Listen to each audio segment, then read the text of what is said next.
이제 벌써 오늘 세상 사람들이 기억하는 날은 스승의 날, 교회력이 이제 사용하는 목회력을 기준으로 본다면 가정주일입니다. 그래서 우리가 이런 단어 하나하나를 이렇게 기억하면서 좀 의미를, 가족 구성원에 대한 의미, 교회 공동체에 대한 의미, 이러한 것들 하나하나를 좀 우리가 볼 필요가 있다, 이런 생각이 듭니다. 특별히 예수 믿는 사람은, 오늘 설교의 제목처럼 예수 믿는 사람은 도대체 어떻게 살아가는 것이 가장 은혜롭고 복된 삶을 살아가는 것인가 라는 거예요. 오늘 낮예배 때는 예수 믿는 사람들, 또 오후에는 예수님을 따라가기라고 하는 이렇게 제목을 잡아봤는데, 예수님을 믿는 사람은 천국의 시민입니다. 또 주의 일을 하는 사람이고 주의 길을 가는 사람이에요. 오늘 본문에 바울을 통해서 하나님이 능력을 보여주시고 권세의 메시지를 주셨던 것처럼 주의 길을 가는 자는 바울의 길과 우리의 길이 결코 나누어 있지 않다라는 거예요. 오늘 본문의 말씀은 이제 로마로 호송되어 가는 바울이에요. 그리고 이제 이 바울이 그렇게 원하던 로마에 가서 복음을 전하는 기도의 제목이 이제 본의에 의한 기도의 제목보다는 강압에 의한 포로로 압송되어 가면서 이제 로마의 황제 앞에 가는 과정 중에 항해를 하게 되는데, 그 항해 중에 유리굴로라고 하는 광풍을 만나는 거예요. 즉 바다에서 태풍을 만났어요. 그리고 그로 인해서 276명이 14일 동안 바다 위에서 고통과 처절한 사투를 벌이다가 배가 파선의 지경에 이를 때 바울을 통해서 하나님의 메시지를 그들이 듣게 됩니다. 그래서 주의 길을 가는 사람들은 이 파선하기 직전에 있는 배에 턴탑한 사람들과 같지만 그들에게 안심을 주고 생명의 소망을 주는 자가 되어야 한다라는 거예요. 또 이 말씀을 기준으로 앞뒤의 구절들을 이렇게 읽어보면 하나님의 길을 가는 사람, 주의 길을 가는 사람, 예수 믿는 사람은 이 유라굴로라고 하는 광풍 같은 험난한 길을 만날 수 있다라는 거예요. 그리고 어떠한 상황 가운데서든지 그 광풍을 피해가면서 또 맞서가면서 때로는 낙심하거나 절망할 수 있으나 하나님은 우리에게 항상 의로운 길로 인도하시니 두려워하거나 우리가 이제 낙심할 필요가 없다라는 이야기입니다. 오늘 네 가지의 이 소제목을 가지고 보겠습니다. 예수 믿는 사람은 첫 번째로 뭐냐? 이 인생의 수많은 광풍과 역경을 헤쳐나갈 각오를 하고 두려워하지 않고 사는 것이다 라는 거예요. 예수 믿는 사람은 두려워할 필요가 없습니다. 예수 믿는 사람은 광풍과 역경이 나타날 때 하나님을 전적으로 믿는 믿음의 행위를 하는 것이 힘이요 소망이다 라는 거예요. 바울의 일생의 소망이 무엇이었냐면 로마에 가서 복음을 전하는 거였습니다. 근데 자유의 몸에서 복음을 전하는 것이 아니라 죄수의 몸에서 276명이 함께 로마로 가고 있는 그 배 중에서 광풍을 만났어요. 오늘 이 광풍은 우리 그리스도인들에게 어떤 의미가 있을까? 주의 길을 가는 사람에게 광풍은 과연 강한 것인가? 주의 길을 가는 사람이라고 해서 뭐든지 원하는 대로 다 되어지고 평탄한 길만 이루어지지는 않는다라는 것이 성경이 주는 정답입니다. 우리는 세상 속에 살고 있어요. 여러분은 세상 속에서 살고 있기 때문에 세상에서 줄 수 있는 여러 가지 환경과 역경을 이제 부딪힐 수도 있다라는 거예요.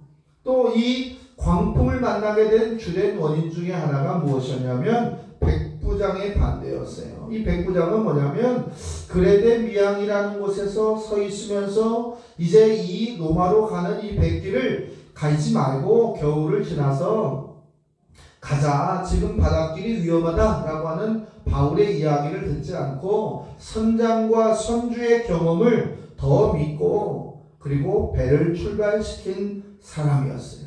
최종 결정권을 누가 가졌느냐? 이 백부장이 가지고 있었어요. 그러니까 죄수의 말, 바울의 말보다는 경험과 또 이 배의 주인인 그들을 신뢰하고 항해에 출발이 되었다. 이미 고난의 시작은 준비되어 있는 것이다 라는 거예요. 처음은 바울의 한 이야기가 무색할 정도로 순항적이었습니다. 그러나 얼마 되지 않아서 유라굴로라고 하는 광풍을 만나게 되고 그 광풍으로 그들이 14일간의 큰 고난을 생명의 위험 속까지도 겪으면서 그들이 지내고 있는 모습을 볼 수가 있어요. 하나님의 일을 하는 사람들은 이런 길의 현장에 반드시 있을 수도 있다라는 거예요.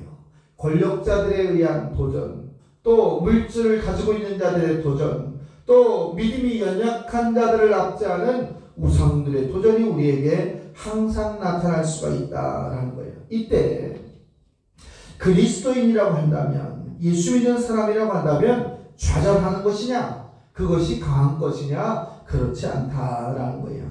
이 유라굴로로 가는 광풍을 만났을지라도 하나님의 사람은 멈추지 않는다.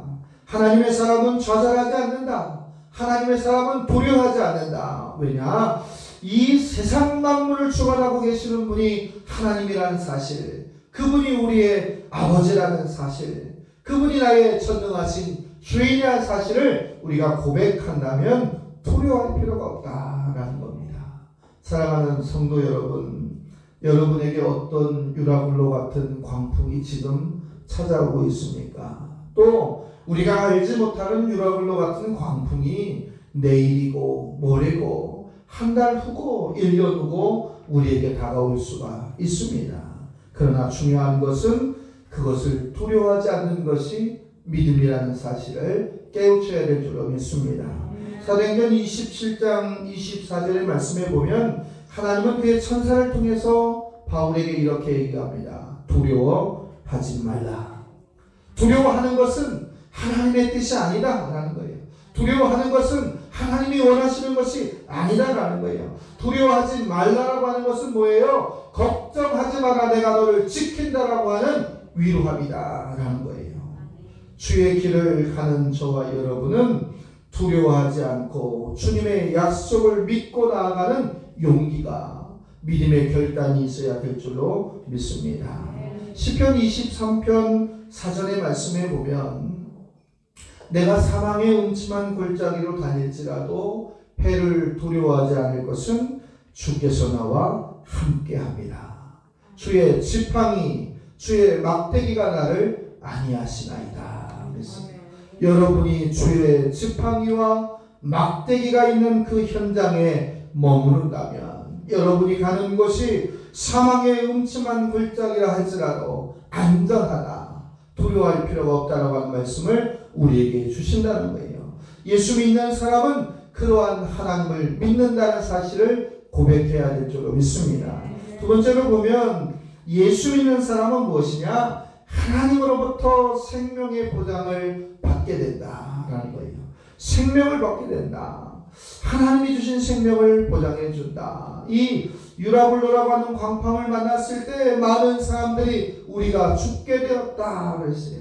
가는 대로 쫓기고 그 섬을 통해서 그들이 죽을 지경에 이뤘어요. 그리고 가우다라고 하는 작은 섬 근처에 걷을 때 그들이 더 이상 버틸 힘이 없어서 이 배를 감고 있는 모든 것들을 던져내기 시작해요. 연장도 던져버리고, 그리고 그들이 쓰고 있던 짐도 던져버리고, 기구도 던져버리고, 더 이상 살아날 수 있는 방법의 구조를 헤아릴 수 없는 지경에까지 이르렀어요. 그들의 14일의 일정은 어떠했느냐? 해와 달이 보이지 않는 고통의 시간이었습니다. 큰 풍랑으로 인해서 여러 사람이 먹지 못하고 그러고 생명의 위협에 어려움에 처했어요. 그러한 내용이 사도행전 27장 15절부터 25절에 소개되고 있습니다. 14일이라고 하는 어려운 지경 가운데서 모든 것이 단절되어 있는 이때 바울은 하나님의 계시를 듣습니다. 그 계시의 말씀이 무엇이에요? 27장 22절의 말씀에 이제는 안심하라, 걱정하지 마라 라고 하는 것인 거예요. 너희 중에는 생명에 아무 손상이 없을 거다. 생명에 손상이 없고 오직 배만 손상이 있을 것이다 라고 하는 음성을 듣는 거예요. 그의 생명에는 아무 해가 없다고 하는 말씀이 곧 무엇입니까? 소망이에요.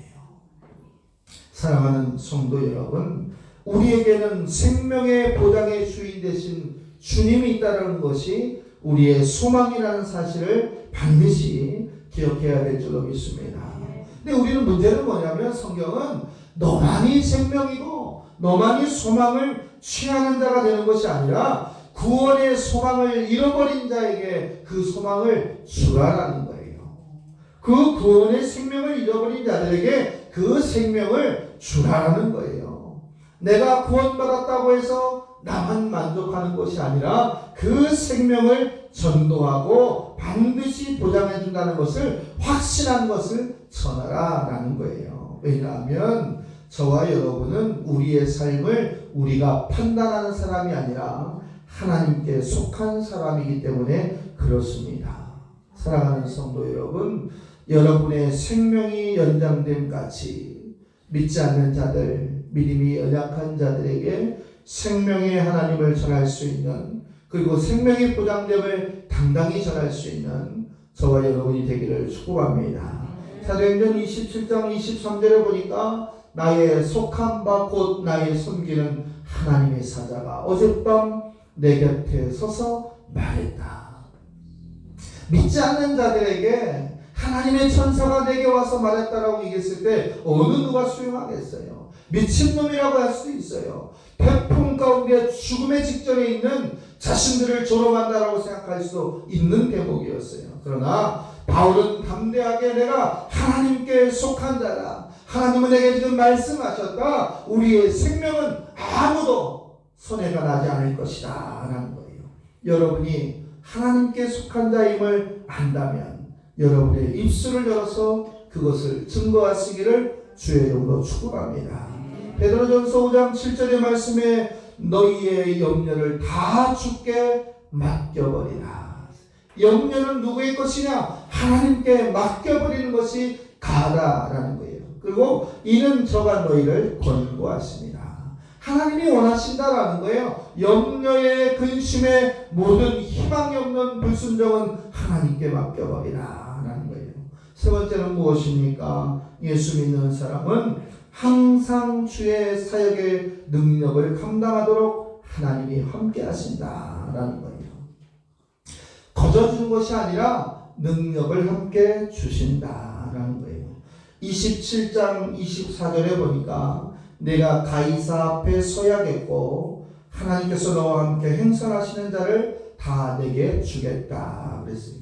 너와 타고 가는 모든 사람을 안전하게 맡겨주는 이유가 무엇이냐? 가이사 앞에 너를 세우는 것이다. 가이사가 누구예요? 로마의 황제 아니겠습니까? 네가 이 자리에서 죽을 수가 없는 이유, 너와 함께하는 회의 공동체가 죽을 수 없는 이유가 무엇이냐? 복음을 전하는 것을 멈추면 안 되기 때문이다 라는 거예요. 이 로마의 황제 앞에 복음을 전하기 위해서 얼마나 많은 시간 동안 바울이 기도했습니까? 결국은 뭐예요? 사명이 남아있는 자는 결단코 죽지 않는다라는 거예요. 여러분의 건강이 위중합니까? 여러분의 경제적인 지표가 위중합니까? 여러분의 관계의 문제가 위중합니까? 그 안에 하나님의 사명을 접목해 보십시오. 결단코 하나님은 그 사명을 감당할 능력을 바울처럼 저와 여러분에게 허락해 주실 줄로 믿습니다. 리빙스턴이라고 하는 선교사도 말했어요. 사명이 있는 자는 결단코 죽지 않는다. 우리가 살아갈 이유, 우리가 살아서 능력을 행할 이유는 뭐예요? 하나님이 내게 맡겨진 일을 감당해야만 내가 하나님께 돌아갈 수 있다는 그 이유를 찾는 거예요. 사랑하는 성도 여러분, 가정의 달 아니겠습니까? 여러분이 왜 지금 살아가야 될 이유가 있습니까? 많은 사람에게 주의 사랑을 전하는 겁니다. 많은 사람들에게 복음의 능력을 보여주는 거예요. 그리고 그 열매의 씨앗을 뿌려주는 겁니다. 사명이 있는 자에게는 하나님이 어떻게 도와주시느냐? 임마누엘로 도와주신다. 임마누엘은 건 뭐예요? 예수님의 탄생 때 이야기했던 내용이에요. 마리아에게 나타났던 내용이에요. 하나님이 함께 계실 거다. 결국은 뭐예요? 임마누엘의 완성은 예수 그리스도입니다. 또 사무엘에게 허락하셨던 에베네셀, 하나님께서 여기까지 너희를 도왔다. 하나님이 여기까지 우리를 도우셨다. 결국은 미스바와 센 사이에서 우리가 이길 수 없는 블레셋의 군대를 이기게 했을 때 하나님은 에베네셀이라고 하는 축복을 우리에게 허락해 주었다라는 거예요. 걱정하지 마십시오. 두려워하지 마십시오. 하나님은 여러분을 임마누엘로 에베네셀로 지키시고 축복하시고 능력을 주실 겁니다. 빌립보서 3장 3절의 말씀을 보면 하나님이 성령으로 봉사하며 그리스도 예수로 자랑하고 육체를 신뢰하지 않는 우리가 곧 할례파다 그랬어요. 하나님의 일을 하는 사람에게는 성령을 주신다. 하나님의 일을 하는 사람에게는 예수로 자랑하게 한다. 하나님의 일을 하는 사람은 육체를 신뢰하지 않는 할례파라고 하는 영적인 은혜를 우리에게 주신다라는 거예요. 주의 일을 하는 자는 자기의 힘으로 하는 게 아니에요. 하나님이 도우시는 신령한 만나, 신령한 아버지 하나님의 이제 매출하기를 먹고 그 일을 하는 거다라는 거예요. 그래서 주의 일을 하면 잘한다고 교만해도 안 되고 못한다고 좌절해도 안 된다라는 거예요. 고린도전서 15장 10절에 보면 바울은 이렇게 고백합니다. 나의 나된 것은 하나님의 은혜다. 여러분이 지금 있는 것, 지금 살아가고 있는 것, 우리가 숨쉬고 있는 것 하나님의 은혜인 줄 믿고 은혜에 자족하시기를 주의 이름으로 축복합니다. 바울은 이렇게 얘기했어요. 내가 모든 사도보다 더 많이 수고하였으나 내가 아니요 나와 함께 하신 하나님의 은혜로다. 우리의 봉사, 우리의 물질, 우리의 시간, 우리의 드려지는 모든 것은 다 누구예요? 하나님의 은혜라는 거예요. 내가 드렸다고 하는 것은 교만이에요. 내가 시간을 할애했다고 하는 것은 이제 하나님 앞에서 잘못된 언어의 표현이다라는 거예요. 모든 것은 하나님의 은혜다. 우리는 그 은혜에 살아가는 귀한 성도들임을 고백해야 될 줄 믿습니다. 마지막으로 하나를 더 보면 함께 하시는 자에게도 하나님은 축복을 해주신다. 오늘 사도행전 24장에 보니까 바울아 두려워하지 마라. 하나님께서 너와 함께 행선하는 자를 너에게다 주었다. 즉 뭐예요? 네가 있기 때문에 그들 274명 다 지켜줄 거다라는 거예요. 사랑하는 성도 여러분, 여러분이 가 있는 공동체의 여러분으로 말미암아 모든 공동체가 구원받고 그들 하나도 손상하지 않는 축복이 바울과 같은 권세가 여러분에게 나타나야 될 줄로 믿습니다. 그 사람이 그리스도인이에요. 그 사람이 축복받은 증인이에요. 그 사람이 하나님의 백성이에요. 많은 사람들이 유라굴로의 광폭으로 인해서 죽을 수밖에 없는 상황 가운데 있지만 하나님은 계획하셨어요. 바울이 있잖아. 바울이 있기 때문에 저희들을 내가 살려두어야 한다라는 거예요.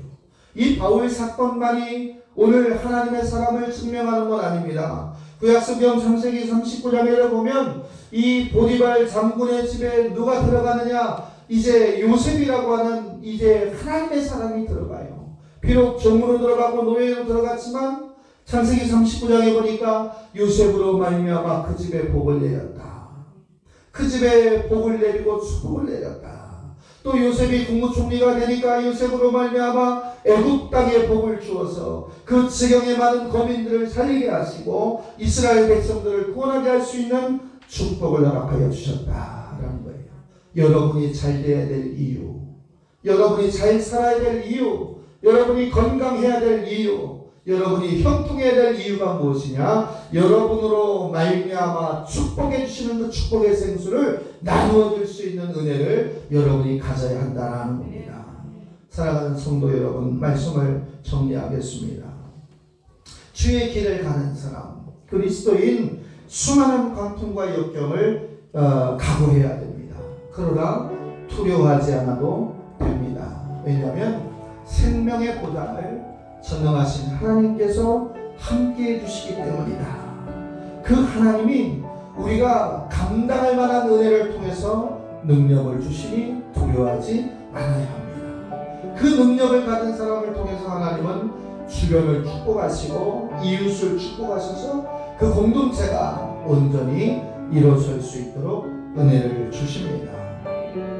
여러분은 이 자리에서 서원해야 됩니다. 하나님, 내가 바울과 같이 되기를 원합니다. 내가 요셉과 같이 되기를 원합니다. 내가 가는 것이 복되게 하시고, 내가 가는 것이 수강이 되게 하시고, 내가 만나는 사람들이 복되게 하셔서 예수 그리스도의 이름을 마음껏 전할 수 있는 축복의 증인이 되게 해 주옵소서.